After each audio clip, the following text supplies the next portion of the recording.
começar a conversar, certo? Um abraço a vocês aí, bom curso aí, tá? Boa aula. Obrigado, Alexandre.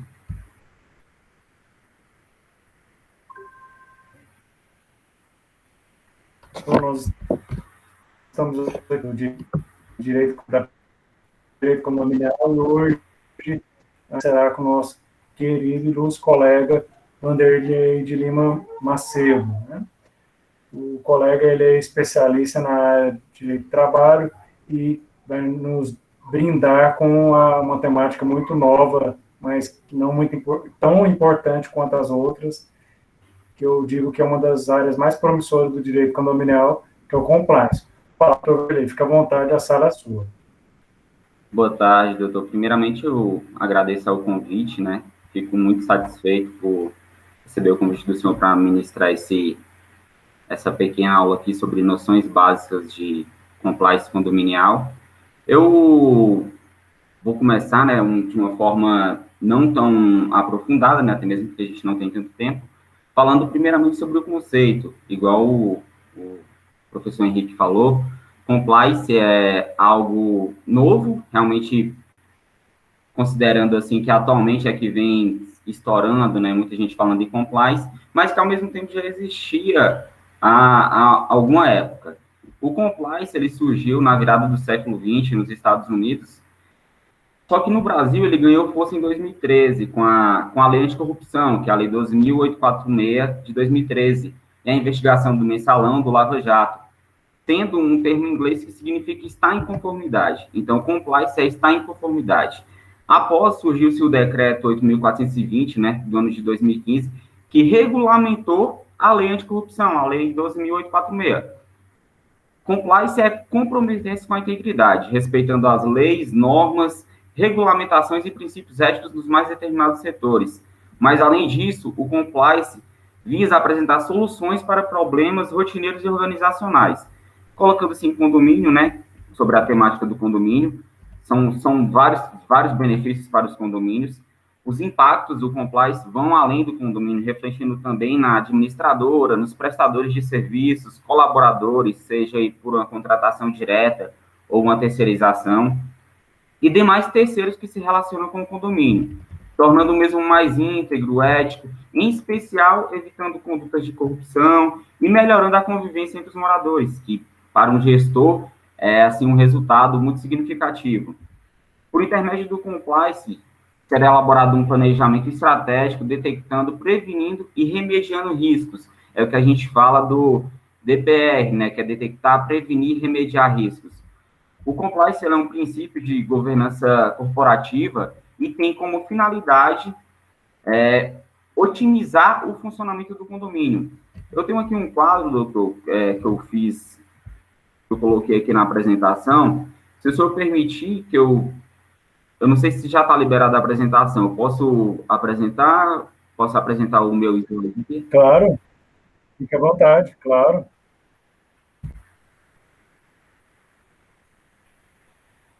Vou colocar aqui uma janela. Está compartilhando aí, né?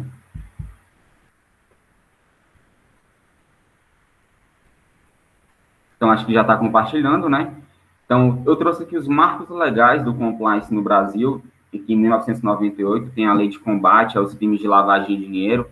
Então, mais atual, em 2013, igual eu coloquei no início, com a Operação Lava Jato, a Operação O Mensalão aí, surgiu a lei 12.846, e em 2015 surgiu o decreto 8.420, que regulamenta justamente a lei de combate à corrupção. Já em 2016, surgiu a Lei 13.303, que obriga as empresas jurídicas e empresas públicas, sociedades de economia mistas, a terem o programa de compliance para que possam contratar com o setor público. Então, passa a ser uma obrigação. Mas, atualmente, em 2019, temos o sistema de governança corporativa do Ministério da Justiça e Segurança Pública. Então, por meio da portaria 8.000 de 2019, essa portaria traz umas noções básicas também de compliance. Eu queria apresentar esse quadro, eu vou parar o compartilhamento aqui. Mais adiante, o conceito de compliance, ele está na lei, de forma legal, né? Porque compliance, ele ainda não tem algo definitivo, algo totalmente definido, mas para os fins do decreto 8.420 de 2015, compliance é o programa de integridade que consiste no âmbito de uma pessoa jurídica, no conjunto de mecanismos e procedimentos internos de integridade, auditoria e incentivo à denúncia de irregularidades e na aplicação efetiva de códigos de ética e de conduta, políticas e diretrizes com o objetivo de sanar desvios, fraudes, irregularidades, atos ilícitos e etc. Esse conceito está lá no artigo 41 do decreto 8.420 de 2015. Já o parágrafo único desse mesmo artigo, permito-me ler novamente, ele determina: o programa de integridade deve ser estruturado, aplicado e atualizado de acordo com as características e riscos atuais das atividades de cada pessoa jurídica, a qual, por sua vez, deve garantir o constante aprimoramento e adaptação do referido programa, visando garantir sua efetividade. O que a gente tem aqui nesse conceito do parágrafo único? É o princípio da melhoria contínua. Ou seja, uma vez implementado um serviço de um programa de compliance, ele deve estar em melhoria contínua. Não basta implementar o programa de compliance e deixar lá somente para inglês ver, né, que é o termo que a gente usa quando algo efetivamente não é utilizado, não é eficiente. Então, esse parágrafo traz aí o princípio da melhoria contínua, e o programa de compliance ele nunca vai estar 100% acabado. Tem que ser sempre aperfeiçoado, acompanhando as necessidades do condomínio e a evolução social, é claro. É importante salientar que o compliance não se confunde com a advocacia preventiva. Muita gente fala que compliance é só outro nome dado à advocacia preventiva, e não é. Compliance vai muito além de advocacia preventiva. Eu vou estar mais adiante explicando quais são as ferramentas, como funciona cada passo da implementação do programa de compliance, e tenho certeza que ao final vocês vão concluir que compliance não é uma nova advocacia preventiva. Inicialmente, quando se fala em programa de compliance, é muito importante verificar se os gestores, aí a gente fala os gestores, que é a alta administração ou a alta gestão, que no condomínio pode ser representada pelo síndico, conselheiros fiscais, consultivos e etc. Esse pessoal aí que realmente está diretamente ligado na gestão do condomínio, para implementar um programa de compliance é essencial que tenha esse apoio. Senão, não é possível ter resultado satisfatório no programa de compliance. Por quê? E por que isso? Porque o exemplo vem de cima. Se a alta gestão não se compromete com o programa de compliance, certamente os administrados, né, vamos colocar assim, a coletividade condominial, não vai se comprometer. Então, o principal pilar do programa de compliance aí é o apoio da alta administração. E como que esse apoio acontece?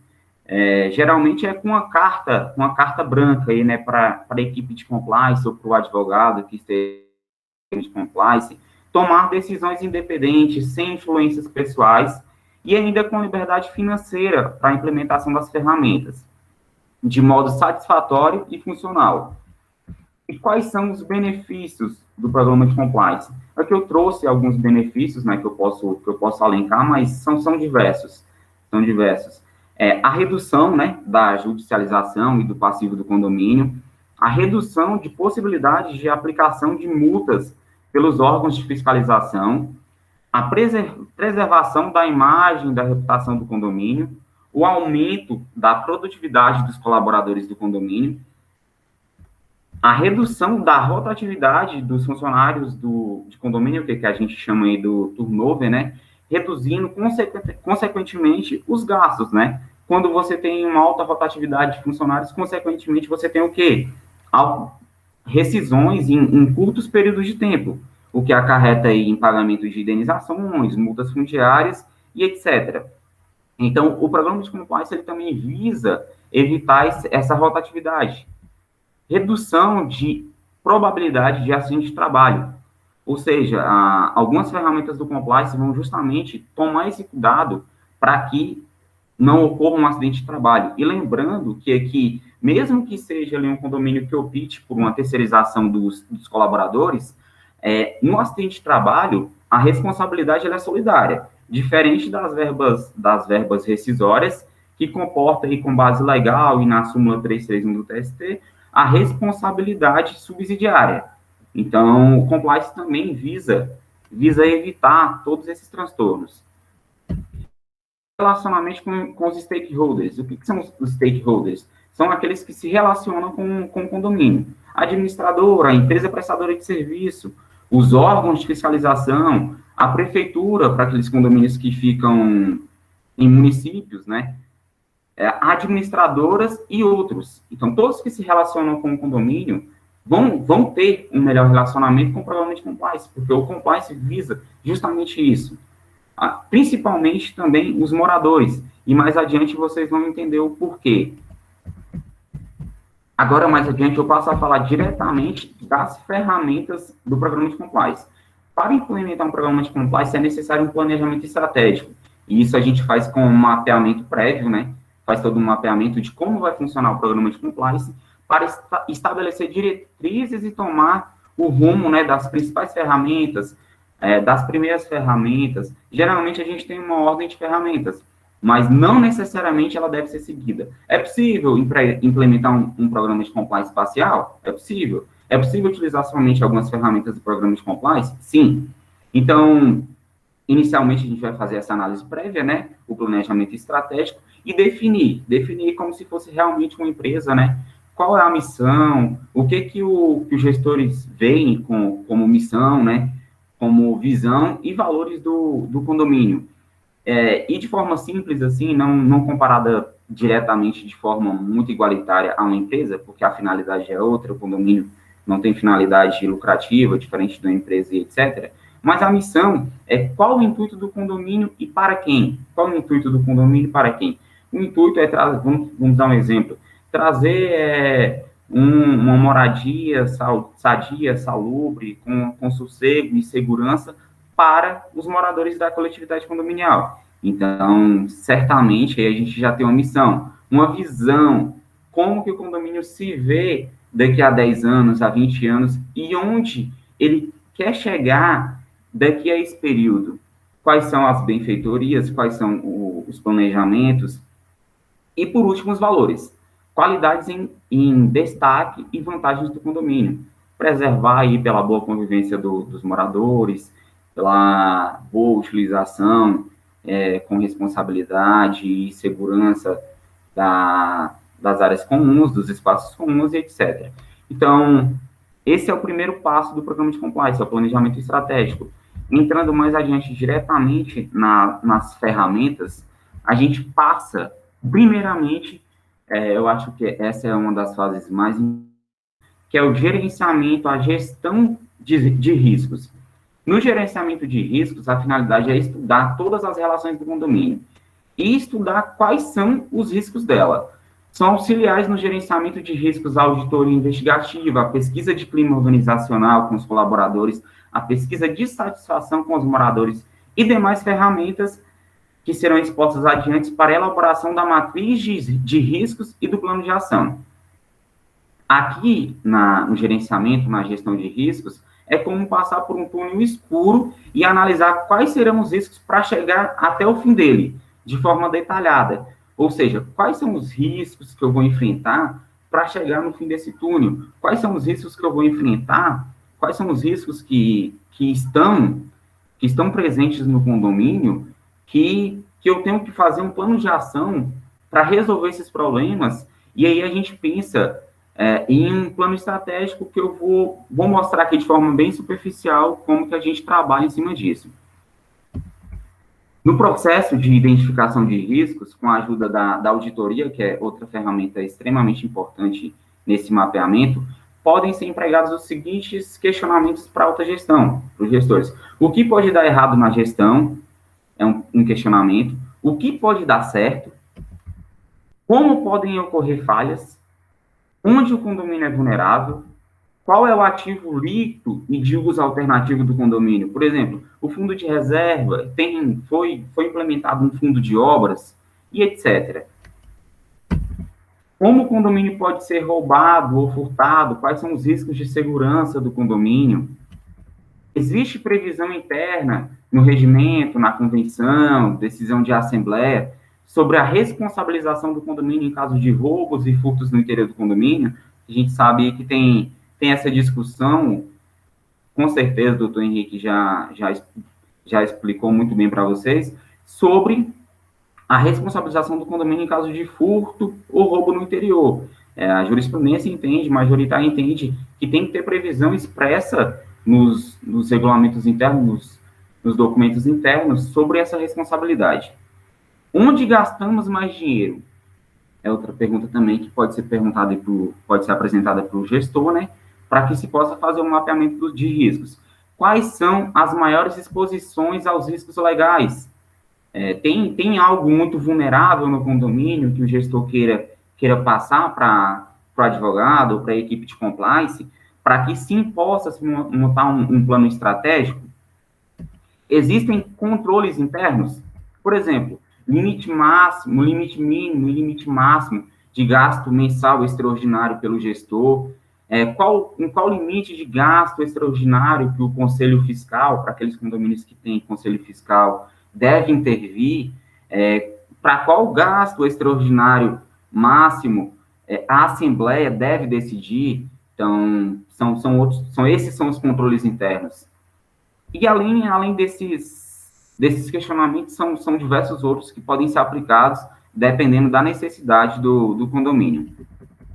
No gerenciamento de riscos, é possível analisar as relações e decidir por aceitar, eliminar, controlar ou transferir os riscos. Então, no final desse mapeamento, da análise de riscos, para cada risco aí vai ter uma conclusão.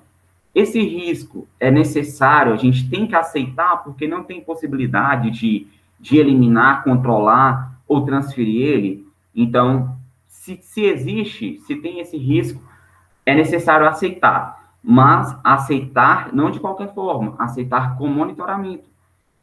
Com monitoramento, fazendo um planejamento. Um exemplo disso vamos colocar, existe um risco que se sabe que, se ele acontecer, vai trazer um grande prejuízo ao condomínio. Então, pode ser criado um fundo, já pensando justamente nesse risco. Ora, se esse risco acontecer, o condomínio vai estar preparado à frente para resolver, eliminar esse risco. O outro, controlar. Temos um risco, ele não precisa ser aceito totalmente, mas podemos controlar ele. Ele está em uma fase, podemos controlar para que ele não cresça, ou para que ele não tenha uma expansão muito rápida ou grande. Então, é controlar o risco. Ou transferir o risco. Um exemplo de transferência de risco é a contratação de seguros. Contratação de seguros, a gente sabe que a contratação de seguro é obrigatória. Mas, o que a sua apólice, o que a apólice do condomínio cobre? Quais são as coberturas, os limites indenizáveis? Isso tudo também é pensado no compliance. E transferir os riscos. Um exemplo típico aí, muito, muito fácil, de transferência de riscos é a contratação de uma empresa de mão de obra terceirizada. Naquele momento, você está transferindo os riscos. Só que a gente sabe que se não existe um controle mensal, um controle temporário, vamos colocar melhor, um controle constante em cima da empresa terceirizada, esse risco ele pode ser um risco muito grande. Terceiros sempre representam riscos para o condomínio. Isso é fato.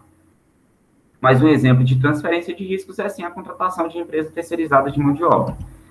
Para isso, após isso, é elaborada uma matriz de riscos, que tem por finalidade analisar a probabilidade do acontecimento e os impactos que cada risco pode causar. É o que a gente chama de probabilidade versus impacto. Se acontecer, quais serão os impactos? Estudar o que vem dando certo e errado para que seja elaborado um plano de ação também é essencial. Eu vou passar aqui, vou compartilhar mais uma vez, o modelo mais básico da matriz de riscos.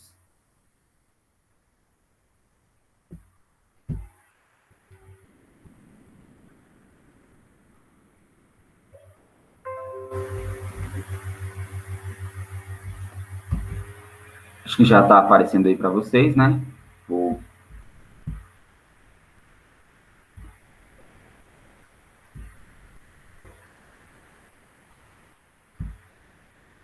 Está aparecendo totalmente aí, doutor Henrique?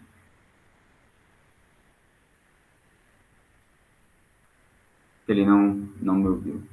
Aqui a gente tem um exemplo muito simples de matriz de riscos.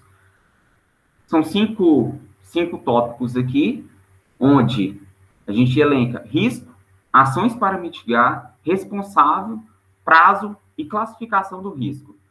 Aqui eu coloquei um exemplo ligado ao direito do trabalho de um risco muito constante, que é o uso adequado dos equipamentos de proteção coletiva e os equipamentos de proteção individual por empregados terceirizados. Esse é o risco. Aqui adiante, nós já temos as ações para mitigar. Fiscalização constante do uso, treinamentos e a matéria de fundo, que é para prevenir um acidente de trabalho. O responsável, quem será o responsável por essa fiscalização? A parte de segurança e saúde no trabalho da empresa terceirizada e a alta gestão da administração do condomínio. Quando se fala em acidente de trabalho, uso de EPCs, EPIs, não basta que o condomínio seja uma contratação direta ou que a empresa terceirizada entregue esses equipamentos para o colaborador. Ela tem que entregar, colher assinaturas de entrega, fiscalizar treinar e fiscalizar o uso. Esses são os elementos essenciais que, em caso de acidente de trabalho, a justiça vai avaliar que eles aconteceram para uma indenização, aí, seja com base na responsabilidade subjetiva ou objetiva. Então, é um tema muito importante e que pode trazer um grande impacto financeiro para o condomínio. O prazo. Essa é uma situação que deve ser resolvida de imediato. Então, coloca-se um mês. Um mês para quê? Para verificar a validade dos equipamentos de proteção coletiva, equipamentos de proteção individual, com base nas normas regulamentadoras do extinto Ministério do Trabalho, atual Secretaria do Trabalho e da Previdência do Ministério da Economia, o prazo de um mês. A classificação do risco. Quando se fala em classificação, nós podemos defini-la de várias formas. A classificação vermelha, amarela e azul. E vermelho o risco é muito provável de acontecer, o amarelo é o risco médio e o azul é o risco mais remoto. Ou pode ser colocado justamente dessa forma. O risco é alto, médio ou baixo. Provável, que é aquele risco que tem muitas chances de acontecer, de 80% a 100% aí de chances, como um exemplo. O risco médio, que é aquele risco que está ali entre 50%, e o risco baixo, que é aquele que está entre 10% e 20%. E tudo isso é feito com base em análise em casos semelhantes, quais foram as medidas adotadas pelo condomínio. Todo esse procedimento é analisado na gestão de riscos.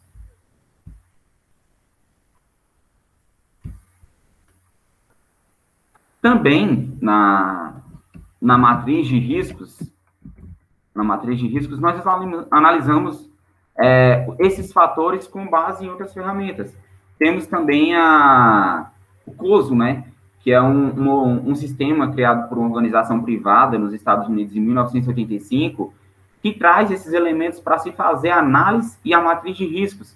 Já é uma matéria muito mais específica, né, a qual eu não tenho tempo suficiente para explicar nessa aula, mas quem tiver interesse pode pesquisar sobre o sistema COSO para a gestão de riscos.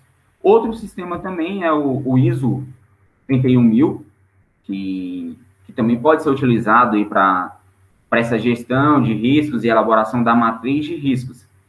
Demais, para realizar a matriz de riscos, é necessário conhecer a pirâmide ou o triângulo da fraude, que ela é representada pela seguinte forma.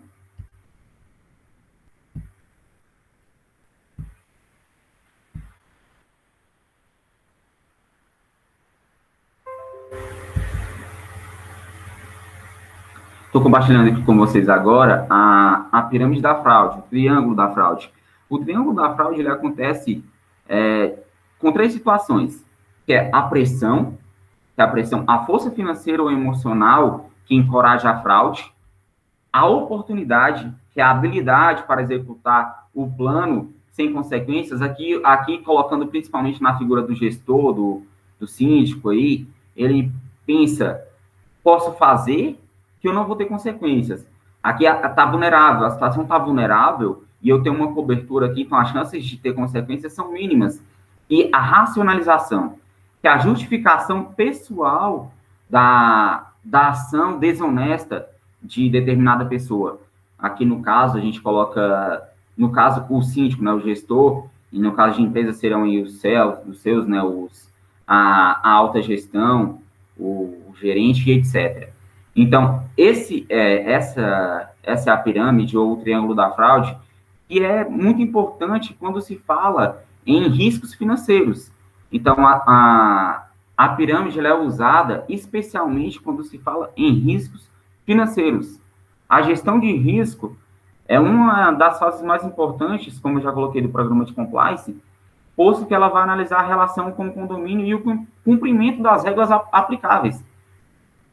Além daquelas regras que a gente já conhece muito bem aí, que é o básico, né, que vem aí da pirâmide também, que é a Constituição, o Código Civil, a Lei de Condomínios, no compliance, há preocupação também com a análise das leis municipais, estaduais, distritais, incidentes sobre o condomínio, a Lei Brasileira de Inclusão, a legislação tributária, a trabalhista e previdenciária, o Estatuto da Cidade, as normas da ABNT, as NBRs aplicadas para cada situação e as leis de cunho urbanístico e ambiental, dentre várias outras situações que são analisadas.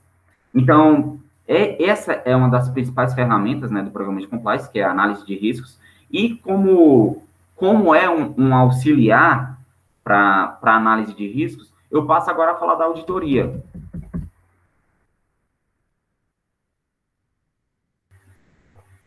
A auditoria ela é muito importante para a verificação de possíveis erros e irregularidades no condomínio, passando por todos os setores e contando, claro, com profissionais especializados. Auditoria de contas, balancetes, documento de prestadores de serviços, regularidade trabalhista dos colaboradores, análise de folha de ponto, análise de convenção, acordo coletivo, cumprimento das normas coletivas, se a empresa realmente vem ali tratando o funcionário de forma adequada, pensando aí também num possível dano moral, assédio moral organizacional. Então, tudo isso, pensando de forma ampla. E a gestão não se fala somente em auditoria investigativa, mas sim em auditoria preventiva. Ou seja, a auditoria preventiva, ela vai buscar justamente evitar esses problemas, sendo um auxiliar aí na gestão de riscos. E ao final dessa auditoria, é muito importante que o auditor seja uma pessoa capacitada para fazer. A auditoria, geralmente, a gente trabalha com um checklist, que é um checklist gigante. É um checklist gigante, e nós vamos analisando documentos por documentos, contratos por contratos, relações por relações, e ao final, a gente emite o parecer de tudo aquilo que foi analisado com base no checklist. Com base no checklist, emitimos o parecer, e aí, entro mais uma vez na gestão de riscos, apresentamos os riscos e as probabilidades que aqueles riscos podem acontecer ao final da auditoria para o gestor. Então, a auditoria, não somente investigativa, mas preventiva, é totalmente importante, mesmo sem um programa total de compliance. É uma ferramenta que pode ser implementada de forma individualizada, juntamente com análise de riscos. Passando pela auditoria, a gente fala na due diligence. O que é a due diligence para o compliance? A due diligence é uma ferramenta utilizada para garantir a segurança nos contratos, buscando relacionamento somente com empresas e prestadores sérios, éticos e idôneos. Fazendo isso, você reduz justamente os riscos para o condomínio de qualquer responsabilização futura, seja ela tributária, trabalhista, cível, ou etc. Relação com terceiros que representem riscos podem causar impactos para o condomínio. Então, realizar a due diligence prévia para garantir que a empresa e seus sócios não apresentem riscos para o condomínio é de extrema importância. A due diligence ela é realizada de vários modos, antes da contratação e durante o contrato. E, de forma específica, o que é a due diligence? É pesquisar, é entender, é ir a fundo sobre aquele interessado em contratar com o condomínio. Eu tenho uma empresa interessada, eu vou realizar uma assembleia para a contratação de determinada empresa, tenho os orçamentos, e a assembleia vai deliberar. Então, nessa situação, é de extrema importância realizar a due diligence de todas essas empresas, buscando aí, justamente, eliminar desclassificações que, ao ponto de vista da diligência, não são seguras para contratar com o condomínio. Exigir documentos que atestem a idoneidade da empresa e realizar diligências a fim de verificar a reputação e seriedade dos que se relacionam com o condomínio é indispensável para a finalização da contratação. A due diligence é utilizada justamente muito em processos de fusão e incorporação de empresas.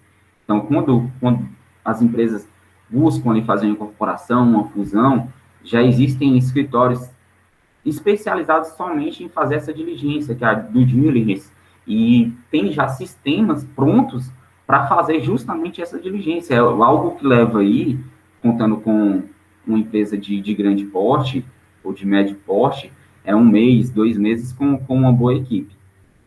A próxima ferramenta que eu vou abordar é a pesquisa de clima organizacional. O que seria a pesquisa de clima organizacional? É uma ferramenta elaborada, é um formulário, né?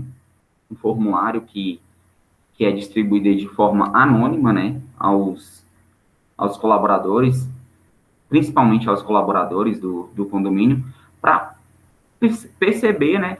Qual é o nível de satisfação com aquela empresa e também com o condomínio, já que eles prestam serviços, né, diretamente para o condomínio é o tomador, usando isso com base, né, os colaboradores. É um formulário simples, que pode ser elaborado ali mesmo pelo Google Forms, Google Formulários, que é gratuito, e no final ele vai te trazer ali as respostas, o nível de satisfação, onde o condomínio deve se preocupar mais, em qual setor realmente os funcionários estão menos insatisfeitos, revela se existem situações de assédio moral dentro do condomínio, posto que assédio moral também pode configurar um acidente de trabalho, a depender das consequências dessa conduta. Então, é uma elaboração de formulário para verificar qual o nível de calor, né, dos colaboradores diante do condomínio. Também a pesquisa de satisfação. Aí, essa pesquisa de satisfação, ela pode ser aplicada com os moradores. E aí também você vai perceber qual o nível de calor, o nível de satisfação desses moradores com a atual gestão, com as decisões tomadas pelos gestores. Então, essas são outras 2 ferramentas, que são a pesquisa de clima organizacional e a pesquisa de clima de satisfação. Muito importante também para a implementação do programa de compliance é a mudança da cultura organizacional do condomínio.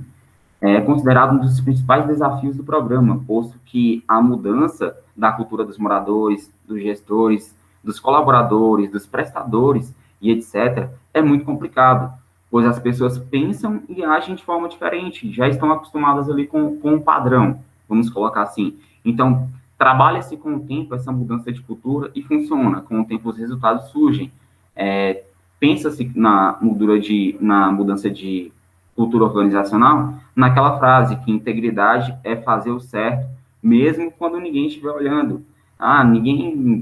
Colocando um exemplo para o condomínio, ninguém viu que meu pet fez fezes ali e eu não catei as fezes. Então, assim, é mudar essa cultura, pensar, fazer com que ele pense, mesmo que ninguém esteja olhando, eu vou fazer o certo. É a integridade. Então, isso é trabalhado com cartilhas, com palestras e outros meios que vão influenciar diretamente nesse pensamento dos moradores e etc. Outra ferramenta muito importante é o regulamento interno. a gente sabe que a maioria dos condomínios possuem já o regimento interno, né? Aí é que não se confunde o regulamento com o regimento. O regimento interno, ele estabelece as normas internas do condomínio, né? De funcionamento dos espaços comuns, tratamento com colaboradores, decisões da administração, vagas de garagem e etc. Aqui se fala em um regulamento justamente aplicado direto para os colaboradores. São determinações que os colaboradores devem seguir. Em algumas situações que vem causando bastante divergência aí, questões de grupo, de WhatsApp, até quando que esses grupos vão funcionar, quais serão os grupos oficiais de WhatsApp do condomínio, para evitar o quê? Uma possível responsabilização, e tem até casos na Justiça do Trabalho de colaboradores pedindo hora extra porque estavam disponíveis no WhatsApp para a empresa, para o condomínio. Então, é justamente para evitar essas situações. Os tribunais vêm entendendo que quando tem ali um regulamento interno que determina qual é o grupo oficial do condomínio, da empresa, aquele grupo é justamente o único que os colaboradores devem estar e que a empresa é responsável. Ela não vai ser responsável por acontecimentos em outro grupo.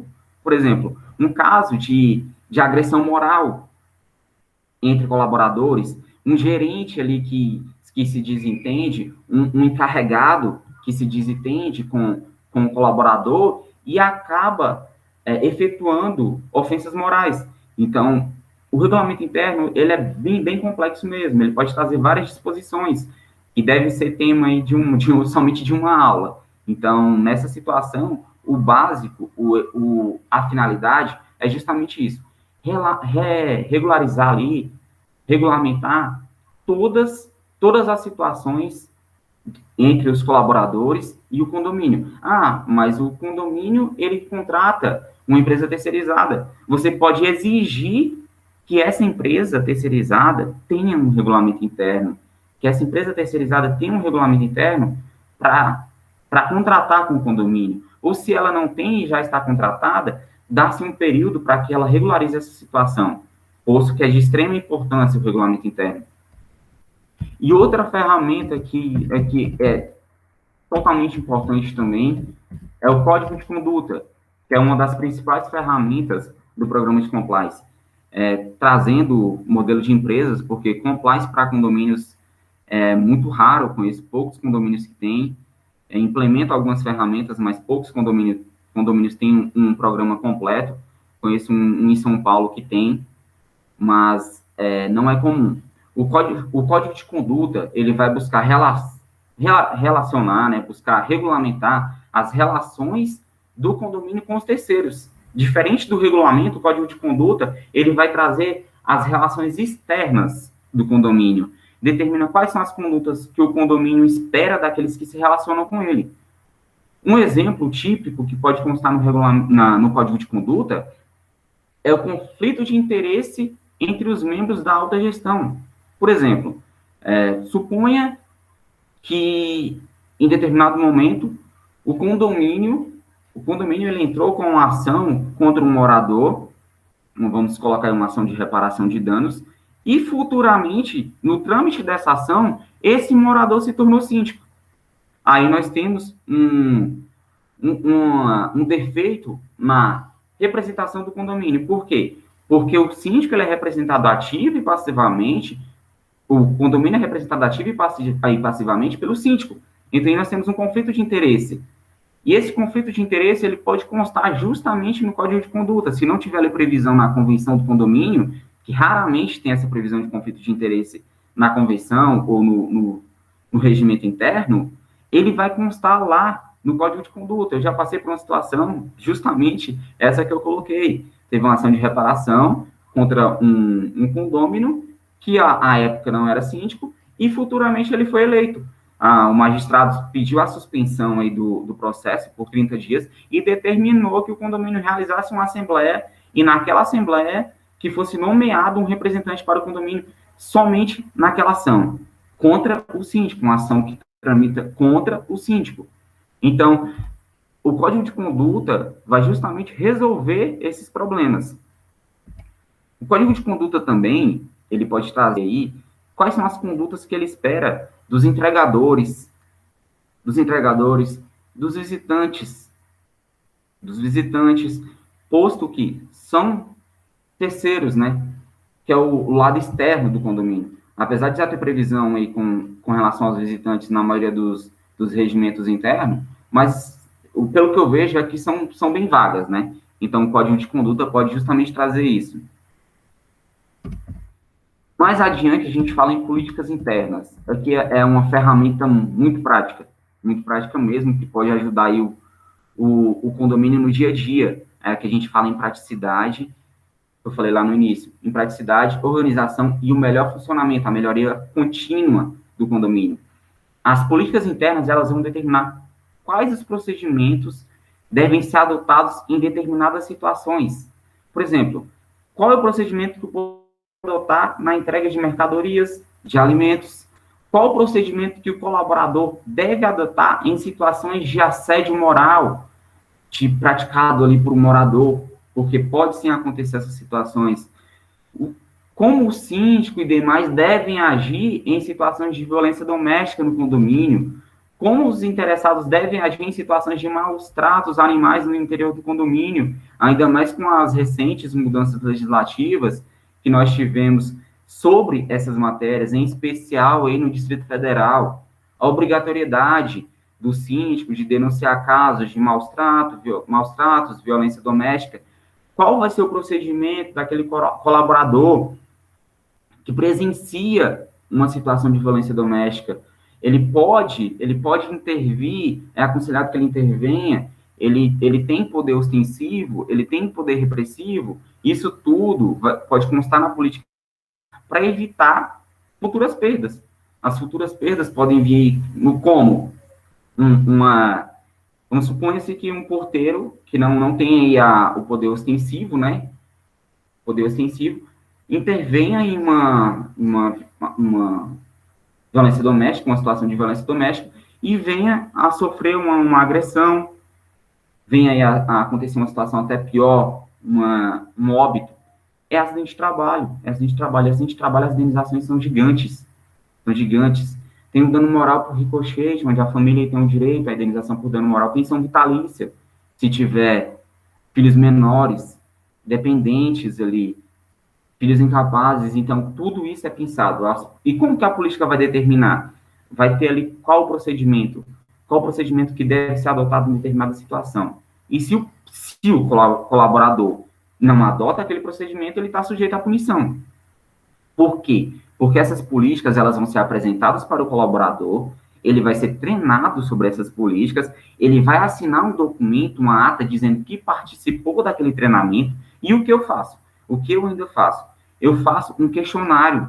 No final da apresentação, seja aí do código de conduta, do regulamento interno, das políticas internas, eu faço aí um questionário para saber se realmente ele fixou. E por que eu faço esse questionário? Porque mais à frente, se eu precisar usar, eu vou colocar lá, ora, excelência, porque ele participou, tá aqui a ata, ele foi treinado, ele ainda respondeu esse questionário, dizendo que o que prova que ele entendeu e qual era o procedimento que ele tinha que ter tomado. Então, ele agiu em desconformidade, a gente fala em desconformidade, às políticas internas que foram implementadas pelo condomínio, pela empresa prestadora de serviços terceirizados, que isso também pode acontecer. Então, as políticas internas são de extrema importância.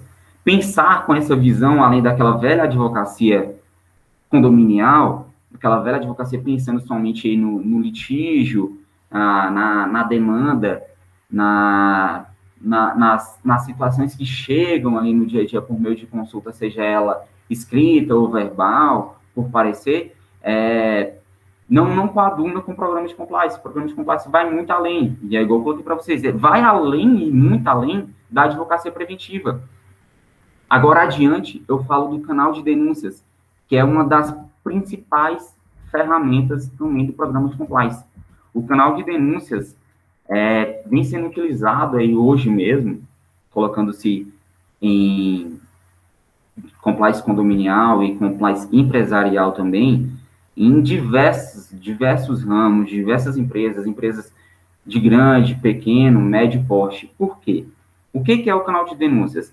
Ela é uma ferramenta que possibilita o recebimento de denúncias da população em geral, de todos com os condomínios se relaciona e com os quais ele também não se relaciona. Diversas situações podem ser observadas por pessoas e que ali nem se passava ali na cabeça do gestor, do conselho fiscal, que aquela situação existia. O canal de denúncias, ele é essencial para o funcionamento do programa de compliance, posto que vai receber informações sobre violação e desrespeito às normas do condomínio que busca seguir leis, normas, regulamentos, etc. Ou seja, a partir do canal de denúncias, o condomínio vai descobrir parte das irregularidades. Existem situações que eu já sou prova disso, que o morador não se sente seguro e confortável de denunciar. Ele pode ter provas, pode ter embasamento suficiente, mas não se sente seguro. Não se sente seguro com medo de quê? De uma retaliação, de uma perseguição. E o canal de denúncias, ele vai dar essa segurança. Ele vai dar essa segurança para o morador. Pode ser uma empresa terceirizada, a qual, vamos colocar um exemplo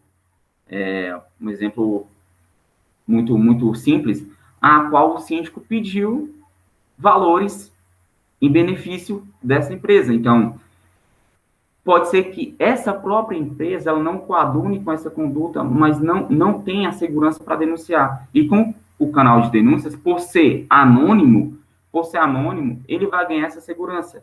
Então, é uma ferramenta de tamanha importância que não pode faltar em um programa de compliance. E o canal de denúncias, o ideal é que ele seja implementado ali pelo menos quando o condomínio já tiver um pouco estruturado sobre o que significa, qual é a finalidade do compliance, e esteja preparado para lidar com essas denúncias, porque não basta ter um canal de denúncias. Aí, com o canal de denúncias, vai nascer o comitê de investigação. E o que é o comitê de investigação? O comitê de investigação já vão ser aquelas pessoas eleitas para investigar aquela denúncia. Ou seja, suponha-se que tenha aí uma denúncia contra um síndico, um conselheiro, uma empresa, contra uma empresa com a qual o condomínio se relaciona, uma denúncia séria, já vai estar definido ali qual vai ser o comitê investigativo. Isso pode ser feito por pode ser feito por meio de assembleia, pode ser nomeado ali o próprio conselho fiscal, o conselho consultivo, que já foi eleito em uma assembleia, para que tenha essa função. E a investigação, ela não vai ser de qualquer forma. Primeiro vai ter que ter um filtro das denúncias, porque vão chegar denúncias verdadeiras e denúncias falsas. Vai ter que ter um filtro. Esse filtro, ele vai analisar primeiro a procedência da denúncia. Se a denúncia proceder, se tiver elementos suficientes, aí sim vai entrar na investigação. E como que a gente vai saber se essa denúncia tem procedência? Quando a gente fala em canal de denúncias, não adianta fazer um canal de denúncias mal feito. É essencial que se pense aí no 7H, que a gente fala. No 7, nem digo 7H, 7Ws, 2Hs, na verdade. Que é o que vai ter que constar diretamente no canal de denúncias. Que é o que, quem, por quê, onde, quando, como e quanto. Essas perguntas, elas não necessariamente devem ser respondidas todas, mas vão trazer elementos para que saiba se a denúncia é procedente ou não. O que aconteceu? Quem procedeu com essa conduta? Sabe por que procedeu com essa conduta? Onde? Quando essa conduta aconteceu? Como? Teve favorecimento financeiro? Quanto? Então, esses são alguns dos elementos que devem ser analisados no canal de denúncias e são essenciais para que possa se descobrir se a denúncia é procedente ou não. Sendo a denúncia procedente, vai ser instaurada a sindicância, e essa sindicância, esse comitê de investigação, ao final, vai decidir aí pelo deferimento se a denúncia é verdadeira ou não, e sendo verdadeira, claro que Essa investigação, ela vai ser feita aí com direito ao contraditório, à ampla defesa, com pessoas especializadas, sem exposição prévia, com pessoas especializadas, com jurídico, se necessitar da contratação de uma auditoria especializada, se necessitar de medidas judiciais também, isso vai ser feito tudo com no princípio do contraditório e da ampla defesa. O canal de denúncias ele deve funcionar de forma independente e anônima. Deve seguir para que seja efetivo, que merecem aprofundamento específico. Então, como é uma ferramenta muito ampla, explicar como que é implementado o canal de denúncias exige aí um tempo maior. O canal, agora os meios, quais são os meios de implementar um canal de denúncias? O mais moderno, claro, são os meios eletrônicos, né?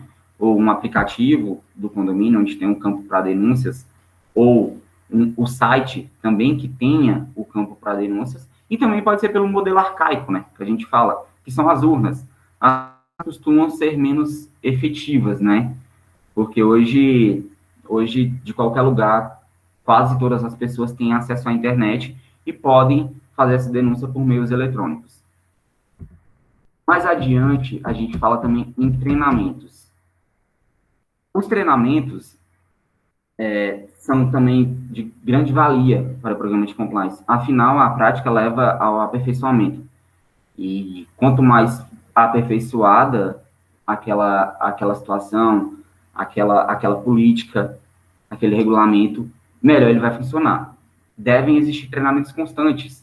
Não basta elaborar um regulamento interno, uma política interna, um código de conduta e não apresentar corretamente para aquelas pessoas que vão ser regidas por aquelas ferramentas. Não treinar, não realizar esse treinamento, fazer com que não se tenha efetividade. Então, um treinamento constante com base nas melhorias, no entendimento, né, na apresentação é essencial. Treinamentos de colaboradores, não digo treinamentos de moradores, claro, mas a apresentação constante, informação constante, assembleia explicativa, reuniões administrativas, sejam elas aos interesses de quem queira participar, também são extremamente essenciais nessa parte de treinamento. Outra situação que merece destaque é o monitoramento constante. Não adianta implementar um programa de compliance que não tenha monitoramento, posto que ele não vai ter efetividade. Vai ser o que a gente fala de compliance para inglês ver. Só para dizer que tem. Então, verificar se todas as ferramentas estão funcionando, monitorar o canal de denúncias é essencial para o bom funcionamento do programa de compliance.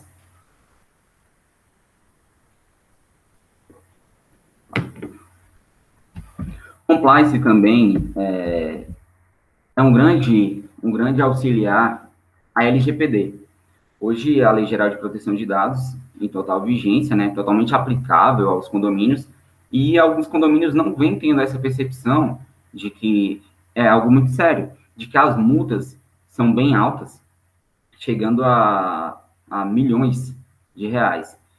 Quando realmente estiver em total efetividade, aos condomínios que não aderiram ainda a um programa de LGPD, né, vão correr contra o tempo, porque a fiscalização com certeza vai acontecer. E o condomínio ele é um grande potencializador de dados, né? Dados são colhidos dos moradores, dados são colhidos dos locatários, que inclui-se também moradores, né? Mas não são os moradores condôminos, locatários, prestadores de serviços, colaboradores, entregadores, visitantes. Então, assim, a máquina de dados que o condomínio recebe são de gigante. Então, o compliance, como ele tem o objetivo de proteger, de regulamentar, de colocar em conformidade a lei e as normas, ele é um grande aliado no programa de implementação da LGPD.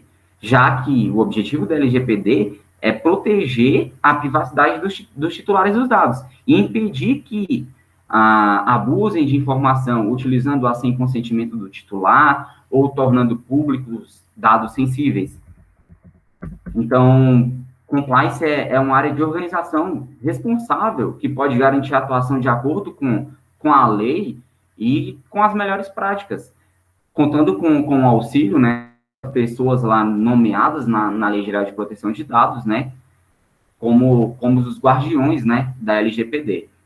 Então, o compliance é um grande aliado também na implementação e no bom funcionamento também da LGPD. Então, essas são algumas das essenciais ferramentas do programa de compliance. Espero que tenha apresentado de forma clara, né, e concisa. Claro que o tema merece um aprofundamento maior sobre questões de implementação, de como implementar, como fazer o passo a passo, como fazer um código de conduta, um regulamento interno, políticas internas, mas passando adiante aí, colocando justamente essa questão de como fazer isso, uma das questões mais importantes seria justamente tratar aí do quórum, né, já que a gente está falando de condomínio, a gente não está falando de uma empresa, estamos falando de condomínio que via de regra, prevalece a opinião da coletividade, né, da maioria. No meu ponto de vista, como o compliance não tem regulamentação em lei, como essas determinações, essas ferramentas, elas trazem algumas disposições que não têm determinação em lei sobre condomínios, tirando aquelas que já são obrigatórias, né, de constar na convenção, com base no Código Civil, com base na lei de condomínios, eu entendo que a grande maioria das ferramentas, não todas naquilo que não for contrário à convenção e exija-se um quórum qualificado, pode ser aprovado por maioria simples dos votantes, né, na Assembleia. Além daquelas ferramentas que podem ser implementadas aí pelos gestores sem a aprovação da Assembleia, posto que vão ser políticas que vão aprimorar o funcionamento do condomínio. Por fim, vou apresentar aqui para vocês um ciclo, né? O ciclo do compliance em condomínios, um resumo do que eu apresentei e que foi elaborado por mim, eu acredito que possa trazer uma visualização melhor de como acontece essa implementação do programa de compliance, para que se possa chegar realmente aí nessas melhorias que eu citei anteriormente. Eu vou compartilhar aqui com vocês, só um minuto.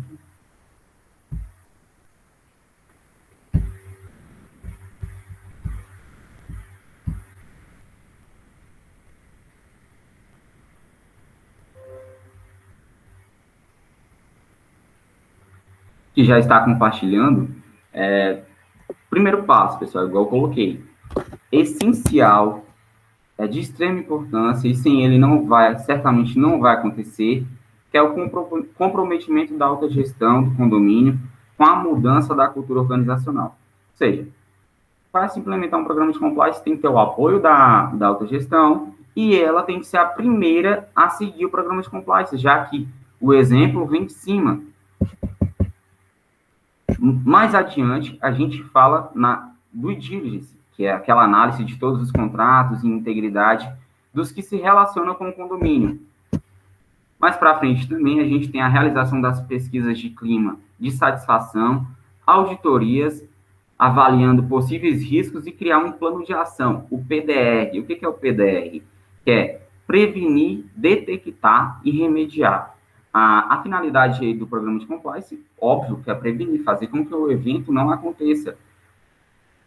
Tá. Aí, como que vamos detectar? A auditoria e a gestão de riscos vão ser as ferramentas às quais você vai detectar esses riscos, detectar essas falhas e, por último, a remediação. E como que vai existir essa remediação? Justamente lá também na análise de riscos, fazer a matriz de riscos, a probabilidade do evento acontecer, os impactos, né? Probabilidade versus impacto, e remediar com o plano de ação, que é justamente aquele plano que eu coloquei lá também na matriz de risco básica para vocês. Se necessário, a atualização de convenção e do regimento interno, com criação de políticas internas. As políticas internas são grandes aliadas, né, nessa questão do funcionamento e organização do condomínio. O código de conduta ética para todos que se relacionam com o condomínio de forma fácil e descomplicada, com exemplos práticos. Geralmente, um código de conduta, ele traz ali exemplos práticos por exemplo, tem um artigo e traz o exemplo de como que aquela situação vai acontecer. Por exemplo, também um regulamento interno, voltando lá no regulamento interno, que pode ter disposição, sim, dos devidos cuidados, de como o colaborador deve agir em existência de relacionamentos com outro colaborador, como que ele vai repassar essa situação para a alta administração, para os gestores, claro, sem invadir a privacidade, a vida íntima daquele colaborador, o que deve ser feito por uma pessoa que tenha conhecimento no direito do trabalho, como também para questões fiscais, deve ser feito por uma pessoa que tenha conhecimento naquele setor, na área tributária, fiscal, e para a implementação do programa, realmente a gente conta com parceiros, né, com auxiliares, com pessoas de determinados setores, advogado condominial, advogado trabalhista, o tributário, análise para analisar, engenheiro aí também para analisar as NBRs, para fazer aquela vistoria prévia e etc. A criação de um canal de denúncias e um comitê de investigação, como eu coloquei o assunto acima, o canal de denúncias é de extrema valia e apresenta bons resultados mesmo, coisas que nem se imaginam são denunciadas no canal de denúncias. Criar também um procedimento com auditorias internas, preventivas, e não somente investigativas. Realizar treinamentos e aprimorar comunicação em vários canais. Um dos principais problemas, acredito eu, nas gestões é a comunicação, a transparência e a publicidade, né, dos atos da administração. Então, a criação de canais, junto com o programa de compliance, podem favorecer bastante o sucesso da gestão com base nessas ferramentas, né, com a utilização dessas ferramentas. Criar treinamentos, cartilhas, jornais e demais meios para comunicação com os condôminos, moradores e etc. Por fim, realizar assembleias mais organizadas, rápidas e eficientes, uma política aí também de como a assembleia vai funcionar, as possibilidades de tumulto, como que esses tumultos vão ser gerenciados, como que esse risco vai ser gerenciado, adotando os meios eletrônicos, né? E com a pandemia a gente vem se adaptando aí, né, bastante com os meios eletrônicos. Tivemos a lei que permitiu a realização de assembleias virtuais pelos condomínios, né? Ainda existem condomínios realizando assembleias, sejam elas virtuais, híbridas. Então, a ferramenta, os meios eletrônicos são aliados justamente para a implementação desse sistema da implementação do compliance. Então, é isso, pessoal. Eu espero ter sido bem esclarecedor, né, nessa apresentação.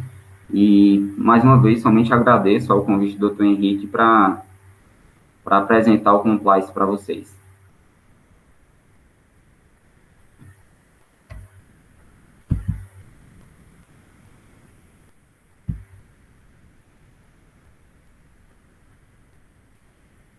Bem, nós que agradecemos, muito obrigado pelos ensinamentos e até uma próxima oportunidade. Mas, muito obrigado.